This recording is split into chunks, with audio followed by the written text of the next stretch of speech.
Hi everybody, what's up and welcome back to House of a Warrior. My name is Lauren Adoyo. If you're new here, karibu sana. If you're an old member, please keep telling a friend to tell a friend to check us out and let's fill this house up. Okay, so it is September, World Sickle Cell Awareness Month, and as promised, I will try and bring you a lot more personal warrior stories because all I keep talking about is my own personal experiences, and we're trying to do something different. And so today with me is a warrior and a new acquaintance, a new friend from New York. So I'm just gonna hand it over to you, Ashley. Please introduce yourself to the rest of the house. Hi, my name is Ashley Flowers. I am a sickle cell warrior. I have HBSS. I'm also the mom of two warriors, one with HBSC and one with HBSS. No. Okay, Ashley, welcome to the channel. Welcome. Thank you so much for making time for this interview. I know you have a lot going on. Currently, you have a child who's in the hospital, and I don't take this for granted, not one bit. And I'm sure the audience will really appreciate to hear you and get inspired. But so, first of all, before we get into your stories, how would you define sickle cell, in your own words?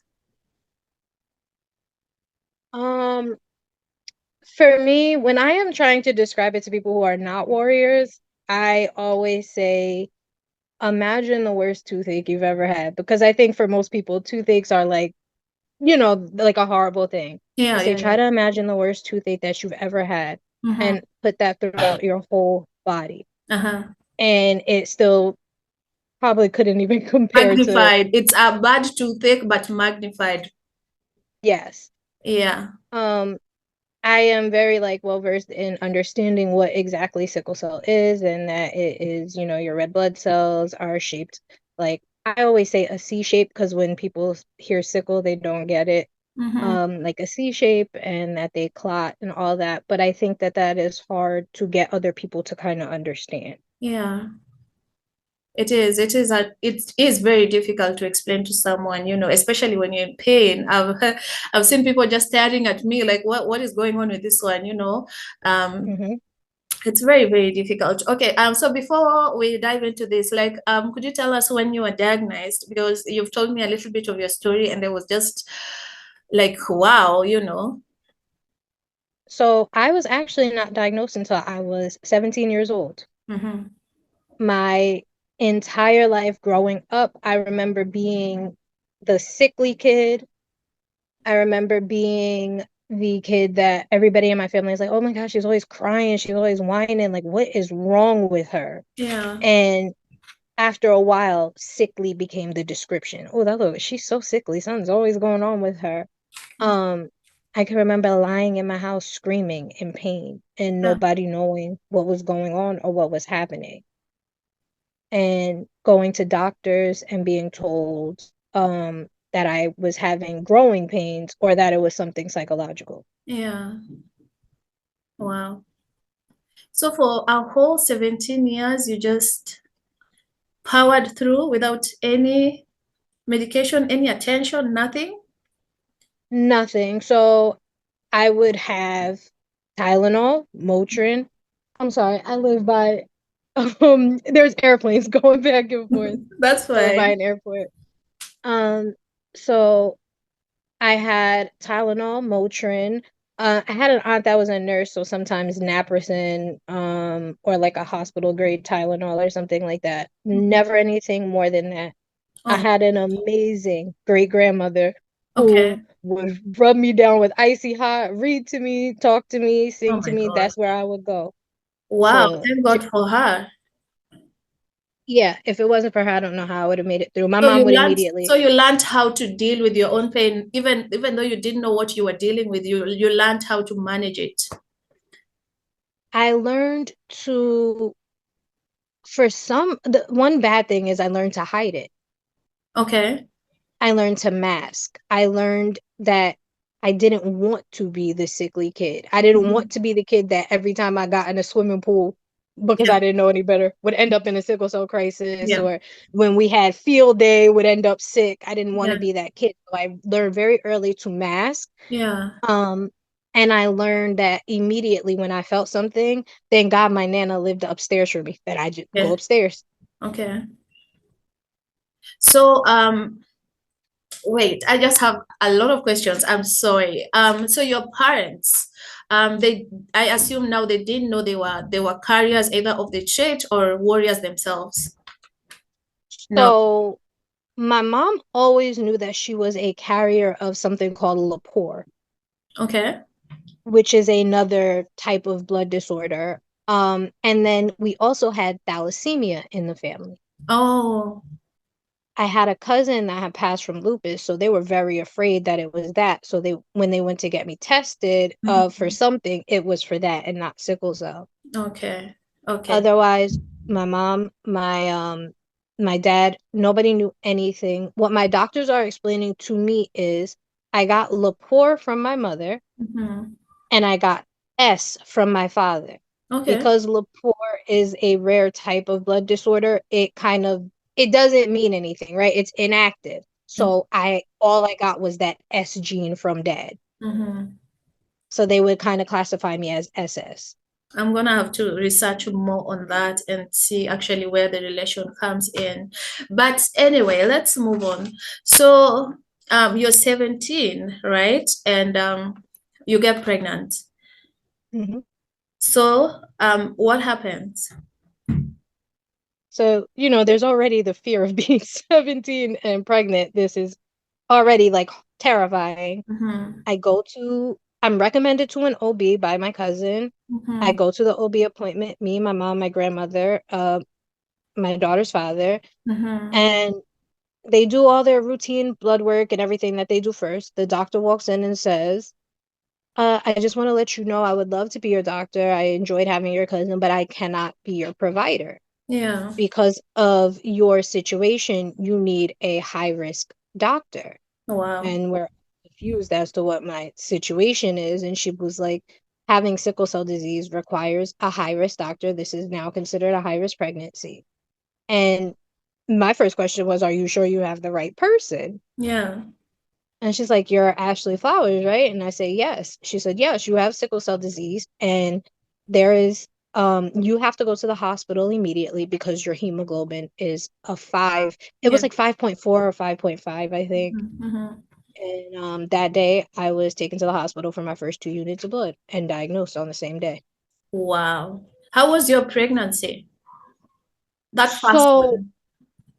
with Jordan, it was fairly easy. I think because I was 17, I was very active. Mm-hmm. I ate well. I worked. I tried to keep doing the things that I was normally doing. Mm-hmm. Um, but then towards the middle, I started having crisis. Well, what I now know is crisis. My Yeah. blood levels started to drop frequently. Mm-hmm. I then started to be hospitalized for that last trimester monthly. Yeah.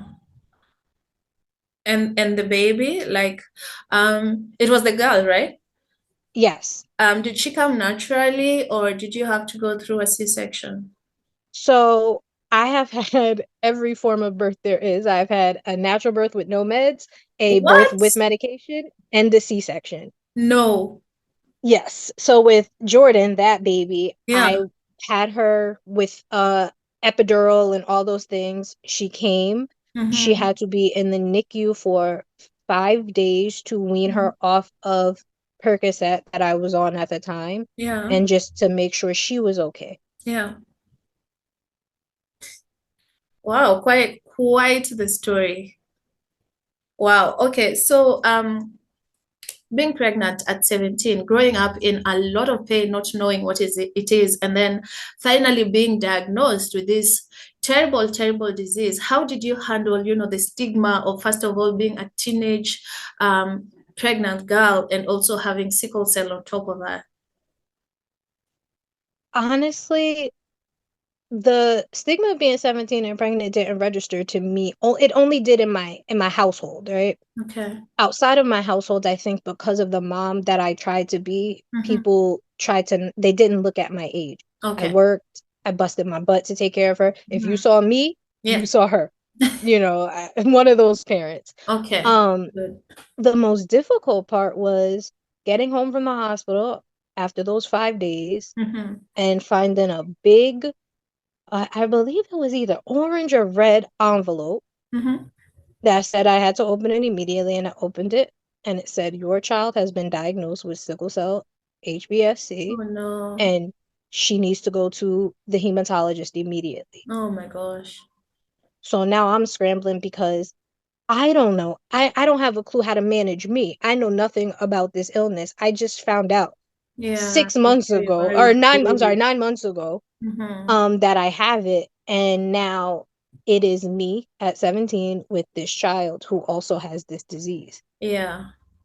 Okay, which brings me to the next question.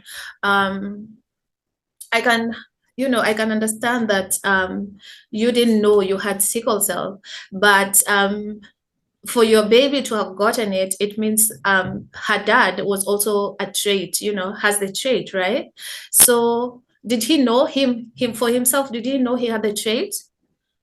So because she has SC, he Mhm. does not have the trait. He has C No. hemoglobin. Okay, okay. So, and that's one of the things that when I speak about sickle cell, I like to make sure I stress to people Yeah, because from my own experience. mhm, Yes, they teach you that it takes two people with trait, but mhm, that is for usually HBSS.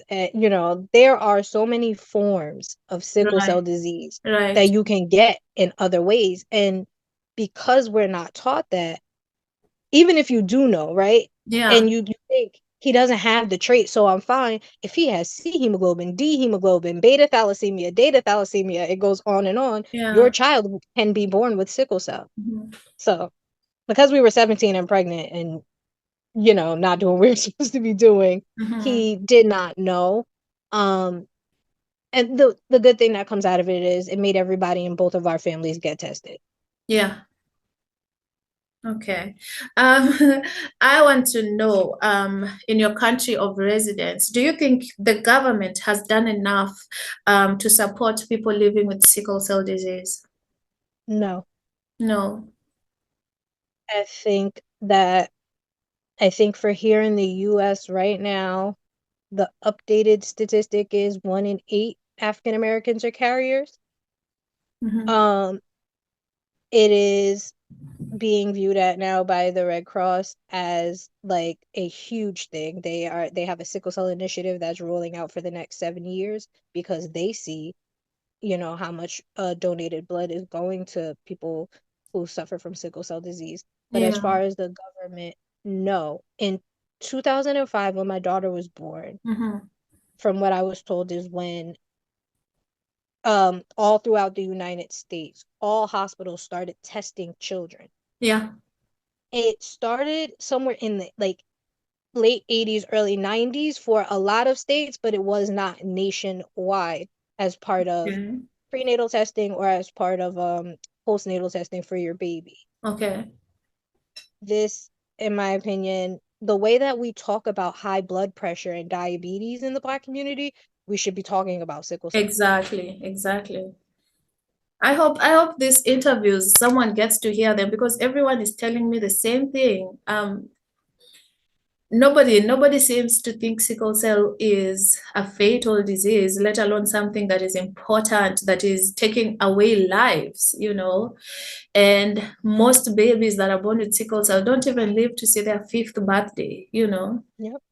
Yeah, and so it's just really, really sad to think about it. But there's a lot of misconceptions about sickle cell. Can you tell me any that annoy you? Because I know people think a lot of shady stuff when it comes to sickle cell. There are two I could think of off the top of my head that really like grind my gears. One is sickle cell being an invisible illness. I'm sorry, I'm gonna move because my neighbors are loud. Oh. I can't even hear them. Um, For sickle cell being an invisible disease, that is a huge one for me Mm-hmm. because I hear constantly, you don't look sick. It doesn't look like anything is wrong with you. Mm-hmm. And even you can be in the middle of a pain crisis. And I've had nurses and doctors say to me, well, why aren't you crying? The Yeah. Oh, nerves. you're in pain. Why aren't you crying? And I'm like, first of all, especially for me with my story, Mm-hmm. I wasn't diagnosed until I was 17. I learned to Exactly. live with a lot of pain. Yeah. So I would go into the hospital, and unless we're at a 10 out of 10 where I'm screaming in pain, Mm-hmm. there is no crying for me. And I was also sad to say, because of them telling my family that it was growing pains or that it was for attention seeking, I would get in trouble for crying at home when I was in pain. I would get like I have family members that actually beat me for crying. Oh my gosh. So are you the only member of your family that's has sickle cell? First person diagnosed. I am the first person in my family on both sides to be diagnosed with sickle cell. Um, on my mom's side, when I was diagnosed at the time, there were 5 generations alive. My great grandmother was still alive. Uh-huh. On my dad's side, there was 4 generations, and we are talking about tons of people, Yeah, that's not a one. lot of people. And just one? That is And it, oddly strange. Very, very strange. In my and family then alone, there's three of us, and two of us are warriors, you know. And on my mom's side of the family, it's like there's two or even more in each family that has sickle cell. And wow. for you to only be, you know, just one, yeah. Okay. If you could change, let's go to something light. If you could change anything that comes with having sickle cell, what would it be for you? Wow, that's a good question. um, the fact that it's an invisible disorder, Okay. the fact that people look at you and do not take your illness seriously or what you're going through seriously, Mhm. the fact that you are judged based on how you react to pain, Yeah. how you are like even just you can go to the hospital and get a blood transfusion, your numbers come up, your hemoglobin comes up and all that. Now it's immediately, well, you need to be discharged. It's like, no, but you're still in pain. There's still some things going on, but to them, it's the numbers and it's, well, you look fine. I know you got this blood transfusion. Bye, out the door. Yeah.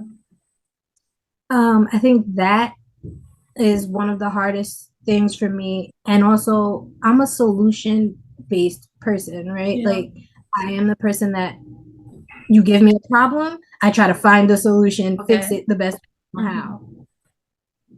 Because nobody really knows what's going on. There's no clear info. Even from doctor to doctor, you will hear different Yeah. things. True.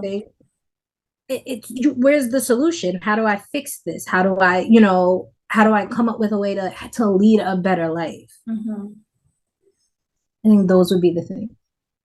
I would change the pain, girl. Like, I would give anything to not go through this. My goodness. Uh, I would change that. And also, I would change the daily medication. Oh, I would change that. so annoying. So annoying. So annoying. Okay. Do you consider sickle cell physical disability? Not a physical, a disability. 100%. Mhm. Sickle cell affects my life in every way. Anything that I do, I have to plan. I Yeah. cannot just get up and go. I can't just go. And it affects how you can even socialize, right? You're Mhm. invited to birthday parties, weddings, all of these things. You become the flake because you're in pain, something happens, you have to go to the doctor, hospital, blood transfusions. True. Um, I I went from being the kid that got sick occasionally every now and again Mhm. to spending literally almost my entire 20s in the hospital. Wow. So for me, I know 100% that it affects every aspect of my life. My life. It is Yeah. disability.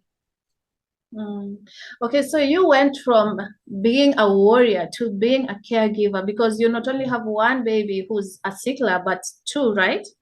Yes. How is it being a caregiver, to someone that you can relate to their suffering? It's so hard, especially when, even though we have the same illness, we're all on our own journeys Yeah. in how we deal with it and how we process it and how it affects us. Even in the difference in, there's some people that I haven't been hospitalized in 10 years and I'm looking at you like, really? I'm like, I would love to switch places with you any day. Yeah. And then for my daughter having SC, which affects her a little differently, right? Like she has less crisis, but when she has crisis, it can be more severe. She's at risk for certain things happening to her more as opposed to somebody with SS. For both of my children, they are special needs. Yeah. Sickle cell. So my daughter is high functioning autistic. So with her, it is very easy. Mom, I'm in pain. This is what it is. Very easy. The hard part with her is the emotional part because, for some people with autism, it is very difficult to connect emotionally and with feelings and how. So I never really know how she's feeling or how she's processing this. Yeah. It's very kind of like robotic answers, very like, I'm fine, I'm okay, I can deal, and it's like, no, I want to know how this feels for you, what it feels like going through this and being a child that has to live with this. Yeah. It has to be difficult when I can't even tell you what I don't even know how I made it because I was diagnosed at 2 years old. I can't even describe how I made it. And somehow I feel like I'm sicker now while older than when I was younger. So I can't even imagine how difficult that was for my mom. I don't know. Like this is just horrible. My little one, my son, who is like the joy of everybody in my family, in my house, his special needs are more severe. So he is also on the spectrum. He has sensory processing disorder and he has ADHD. Oh no. He was born with a hole in his bowel, so he had to get surgery at 3 days old. Oh my goodness. They removed 10 centimeters of his bowel and then reconnected it. So he was Ashley.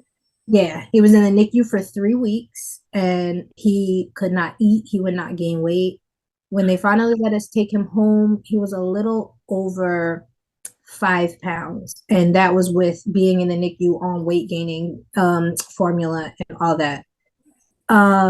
His special needs actually took precedent over the sickle cell at first because he was not affected at all, which we now know that most kids just get thrown into crisis at a young age once their fetal hemoglobin starts to, disappear and they have that extra oxygen and all that stuff starts to disappear. Then all of a sudden you have this kid and it's like, boom, sickle cell crisis. Yeah. For him, he was lucky. His fetal hemoglobin for some reason would not like go down. It stayed at a very high level for a really long time. Okay. So we were able to get to 5 years old before he had his first crisis. The problem for Callan is being speech delayed. He could not tell us what was going on. Yeah. And with sensory processing disorders, for some kids, they are either very sensitive to everything, or when it comes to something like pain, it has to be like horrible. They don't feel pain the same way.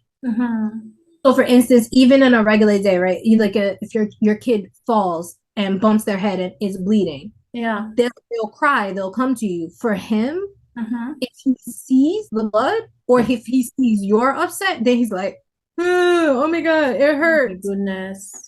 But he's not really, you could tell he's not connecting because he didn't feel it the way he should have.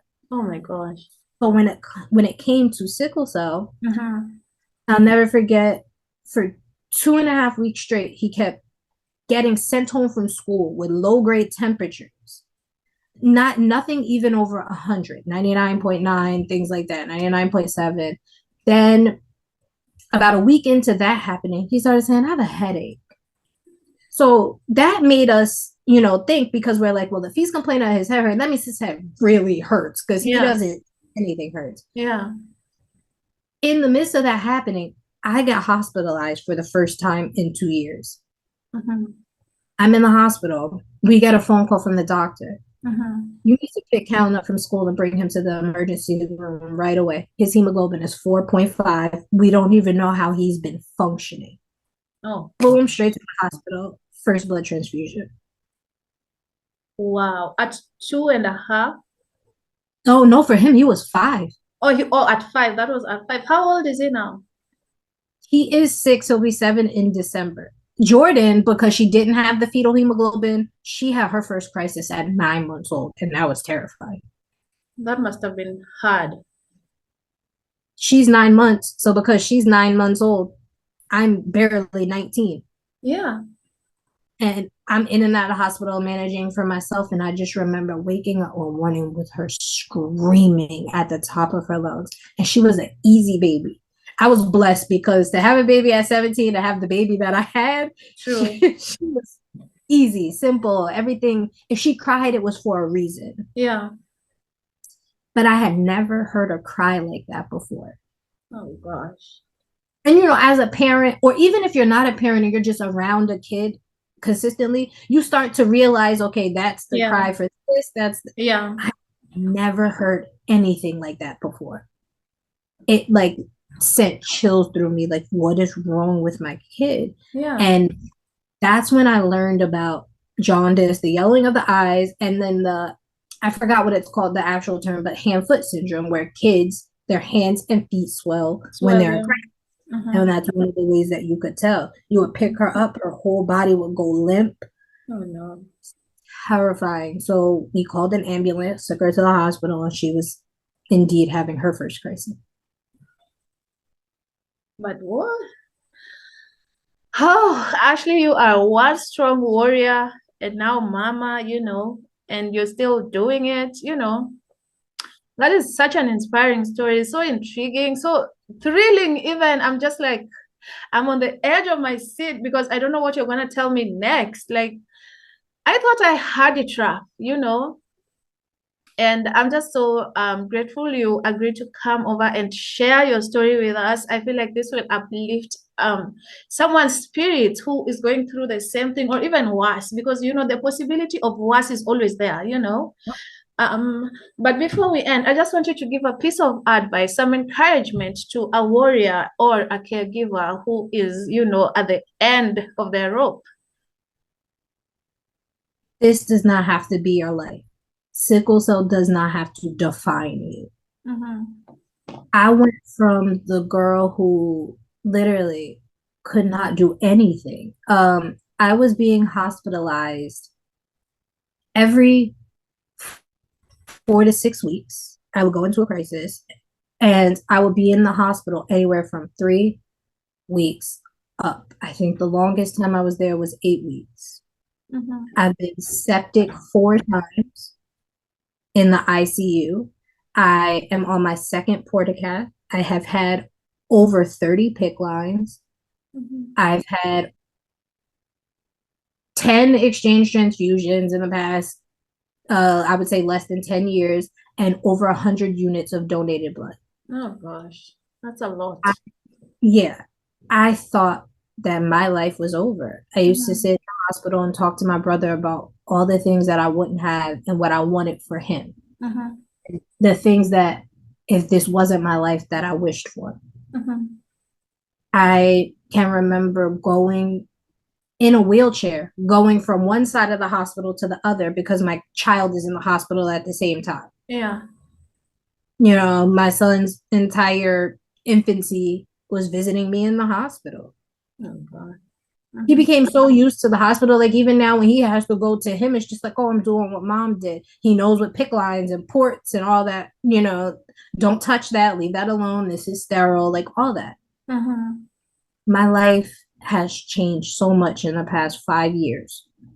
I am now a blood donor ambassador for the Red Cross. I go to their blood drives and I speak to people, and I tell people when people come up and go, I don't donate blood, I go, I'm the perfect person for you to talk to because Good job. I don't know why. In doing that, a lot of the directors asked me my story and why I became a blood donor ambassador. So now I have become a part of their sickle cell initiative, and I'm speaking at events on why it is important for sickle cell to be recognized and why Amazing. blood donation is so important. I got married. I never thought that getting married was in the cards for me. Mm-hmm. I never thought that I, to be honest, would purposely choose badly because I would be like, well, nobody deserves to be with somebody that's sick. Like, All the time. yeah. And now I have somebody who has my back, is supportive, is there when I'm in the hospital, is everything that I need for him to be. Mm-hmm. I was able to start my own business recently and do Wow. something I enjoy doing. Mm-hmm. All of these things I could never have imagined. Even 5 years ago, it Yeah. was like that. No, never. It was a far-fetched dream.